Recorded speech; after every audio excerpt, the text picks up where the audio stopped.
आज की इस वीडियो में हम सूरदास जी के जीवन परिचय और उनकी रचनाओं के बारे में एक संक्षिप्त जानकारी प्राप्त करेंगे।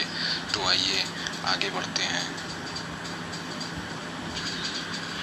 सूरदास जी का जीवन परिचय।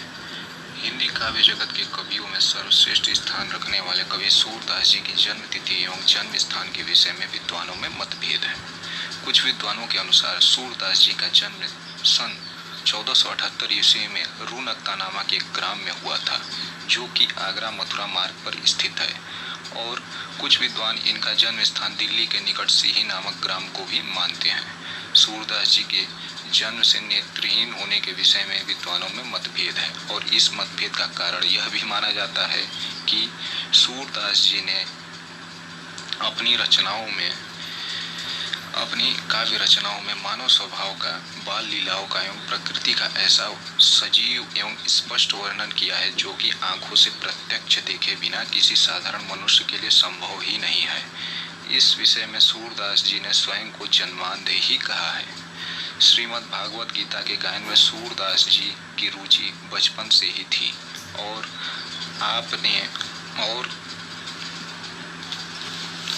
आपसे भक्ति का एक पद सुनकर महाप्रभु वल्लभाचार्य जी ने आपको अपना शिष्य बना लिया, और आप श्रीनाथ जी के मंदिर में कीर्तन करने लगे। अष्टछाप के कवियों में सूरदास जी सर्वश्रेष्ठ कवि माने गए हैं। अष्टछाप का संगठन वल्लभाचार्य के पुत्र विट्ठल नाथ ने किया था। अब सूरदास जी की मृत्यु के बारे में जानते हैं।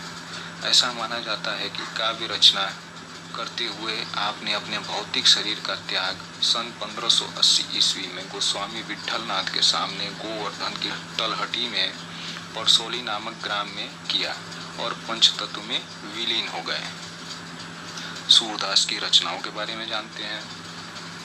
सूरदास जी की 3 प्रमुख रचनाएं मानी जाती हैं, जिनको हम सूरसागर, साहित्य लहरी, सूरसारावली के नाम से जानते हैं। नंबर 1, सूरसागर। विद्वानों के अनुसार सूरसागर श्रीमद् भागवत गीता के आधार पर रचित है, जिसमें 1.25 लाख पद थे, और इनमें से अब तक लगभग 10,000 पद ही उपलब्ध हो पाए हैं। सूरसागर सूरदास जी की सर्वश्रेष्ठ रचनाओं में से एक है। इसमें भगवान श्री कृष्ण की बाल लीलाओं,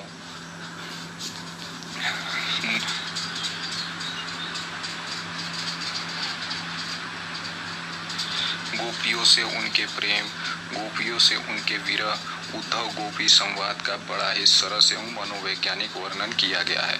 संपूर्ण सूरसागर को एक गीत काव्य माना जाता है, जिसके पद तन्मयता के साथ गाए जाते हैं, और इसी ग्रंथ को सूरदास जी की कीर्ति का स्तंभ माना जाता है। अर्थात इसी कारण से सूरदास जी सबसे ज्यादा प्रसिद्ध हुए।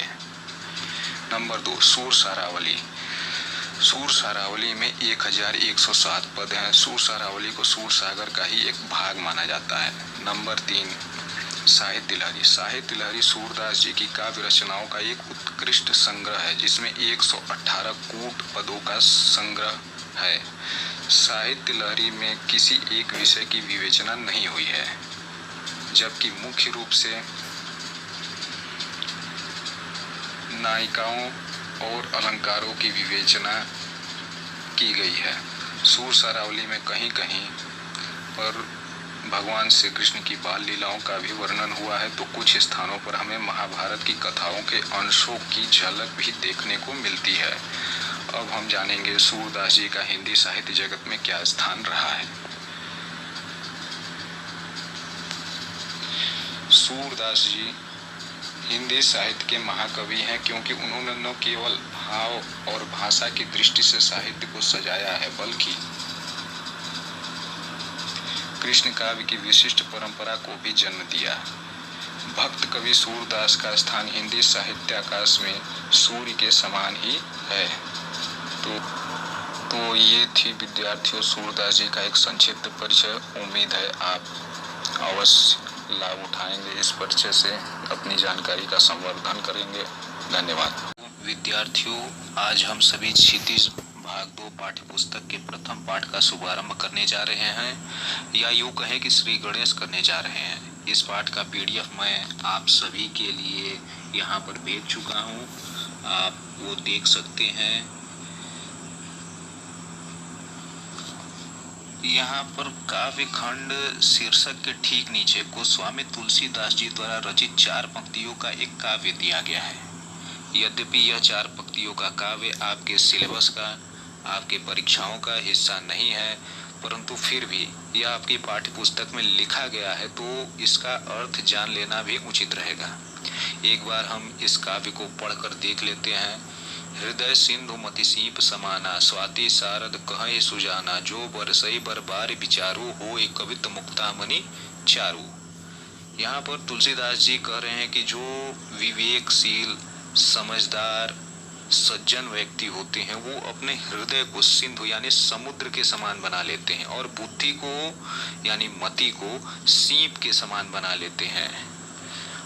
उनके लिए यानी किनके लिए? समझदार, विवेकशील, सज्जन व्यक्ति के लिए माता शारदा या माता सरस्वती का ज्ञान रूपी आशीर्वाद स्वाति नक्षत्र के समान होता है। स्वाति नक्षत्र एक बहुत ही शुभ और प्रतीक्षित नक्षत्र होता है, तो उनके लिए समझदार, विवेकशील, सज्जन व्यक्ति के लिए माता सरस्वती का, माँ शारदा का ज्ञान रूपी आशीर्वाद स्वाति नक्षत्र के समान होता है। और उनके जब आशीर्वाद की वर्षा होती है तब जाकर एक श्रेष्ठ, सुंदर मुक्तामणि, मुक्ता एक प्रकार की श्रेष्ठ मोती होती है, तो श्रेष्ठ मोती के समान एक कविता की रचना होती है। इतना अर्थ हो गया। अब आगे बढ़ते हैं। आगे दिया गया है 1857 जंग आजादी के शहीदों को सलाम। सन 1857 के बागी सैनिकों का कौमी गीत। विद्यार्थियों, आप भाषा पढ़ रहे हैं तो भाषा का फर्क, शब्दों का फर्क और उनके अर्थों का फर्क जान लेना बहुत जरूरी है। यहाँ 1857 जंग आजादी लिखा गया है। हम भारतीय लोगों ने सन 1857 ईस्वी में अंग्रेजों के खिलाफ भारत के आजादी के लिए पहली लड़ाई लड़ी थी, लेकिन अंग्रेज इतिहासकार सदैव 1857 को आजादी की लड़ाई नहीं बल्कि सन 1857 का विद्रोह कहते हैं। इसलिए आप जब भी देखें तो इसे 1857 की आजादी की पहली लड़ाई के रूप में देखें। इसे विद्यार्थियों आप स्वयं पढ़ लीजिएगा। अब इसके बाद आता है सूरदास जी का जीवन परिचय। सूरदास जी के जीवन परिचय और उनकी रचनाओं के बारे में मैं एक वीडियो भेज चुका हूं, आप उसे देख लीजिएगा। और इस किताब में, इस पाठ्य पुस्तक में दिए गए उनके बारे में जितने भी वर्णन हैं उनको भी ध्यानपूर्वक पढ़ लीजिएगा। इसके आगे बढ़ते हैं तो ये यहाँ पर गुलाबी रंग के बैकग्राउंड में जिस रचना के बारे में हम पढ़ने जा रहे हैं उस रचना के बारे में एक संक्षिप्त और सटीक जानकारी दी गई है। इसको आप ध्यान से पढ़िएगा। अब आते हैं हम सूरदास के पद संख्या 1 पर। इसको एक बार पढ़कर देख लेते हैं। उधो तुम हो अति बड़भागी, अपरस रहत बड़भागी, अपरस रहत स्नेह तगाते, नाहिन मन अनुरागी, पुर इन पात रहत जल भीतर, तारस देह न दागी, ज्यों जल माह तेल की गागरी, बूद न ताको लागी, प्रीति नदी में पाँव न बोरियो, दृष्टि न रूप परागी, सूरदास अबला हम भोरी, गुर चाटी ज्यों पागी। यहाँ पर बैकग्राउंड यानी रेफरेंस, जिसको हिंदी में कहेंगे प्रसंग, जान लेना जरूरी है। प्रसंग बस इतना है कि श्री कृष्ण जी मथुरा में जाकर रहने लगे हैं और उनके वियोग में, उनसे बिछुड़कर, उनसे दूर रहकर उनसे प्रेम करने वाली गोपियाँ काफ़ी व्याकुल हैं, बेचैन हैं और उनकी प्रतीक्षा में बैठी हुई हैं। लेकिन ये बात श्री कृष्ण को भी पता रहती है, तो उन्होंने उद्धव जी को अपना संदेश वाहक बनाकर गोपियों के पास भेजा है और कहा है कि तुम जाकर गोपियों को समझाओ कि वो प्रेम मार्ग को छोड़कर योग मार्ग की तरफ जाएं।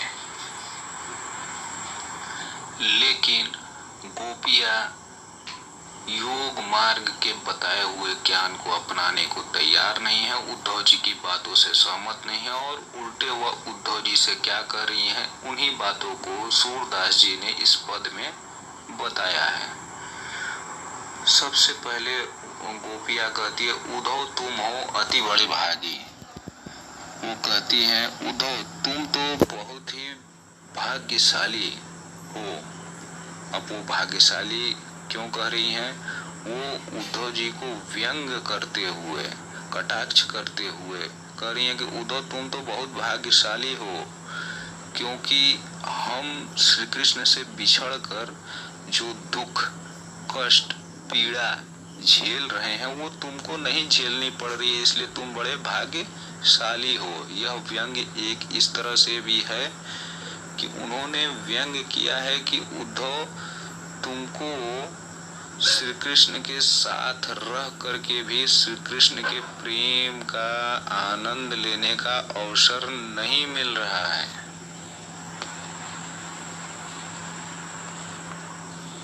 उद्धव जी, आप श्री कृष्ण के साथ दिन रात रह कर भी उनके स्नेह या प्रेम रूपी धागे से बिल्कुल अछूते हैं और आपके मन में भी उनके प्रति कोई भी प्रेम या अनुराग उत्पन्न नहीं हुआ है। अब उदाहरण देते हुए वो क्या कर रही हैं, जैसे कमल के पुष्प का पत्ता जल के भीतर रहता है, लेकिन फिर भी उस पत्ते के शरीर पर जल की एक बूंद भी नहीं टिक पाती है या जल की एक बूंद का धब्बा भी नहीं लग पाता है। और जैसे तेल की भीगी हुई गगरी, जैसे किसी गगरी या मटके का बाहरी आवरण तेल से लिपाई करके पानी यानी जल में डुबोया जाए तो जल की एक भी बूंद उस मटके या गगरी के बाहरी आवरण पर नहीं लगती है। ठीक उसी तरह से उद्धव जी, आप भी स्वयं साक्षात श्री कृष्ण के साथ दिन रात रह कर भी उनके प्रेम या स्नेह रूपी धागे से अछूते या नीरस हो। उद्धव जी, आपने तो श्री कृष्ण के प्रेम रूपी नदी में डुबकी लगाना तो दूर, आपने अपने पैर तक नहीं डुबोए हैं और आप श्री कृष्ण के मुग्ध करने वाले रूप को नहीं देख सके हैं। अंत में गोपियां कहती हैं, हम तो अबला हैं और भोली मासूम हैं। अबला वो क्यों कहती हैं खुद को? वो स्वयं को अबला इसलिए, अबला का मतलब होता है बिना बल का, अबला बिना बल का, कमजोर, शक्तिहीन। अबला इसलिए कहती हैं कि हमें इतनी शक्ति या साहस नहीं है कि हम योग मार्ग जैसे कठिन रास्ते पर चल सकें, इसलिए हम प्रेम मार्ग पर चल रहे हैं। हम तो इतनी अबला और भोली, अब भोली अपने आप को इसलिए कह रही हैं कि वो बड़े आसानी से श्री कृष्ण के प्रेम में कुछ इस तरह से उलझ गई हैं जैसे गुड़ में चींटी। उम्मीद है विद्यार्थियों आपको भावार्थ समझ में आ गया होगा। धन्यवाद।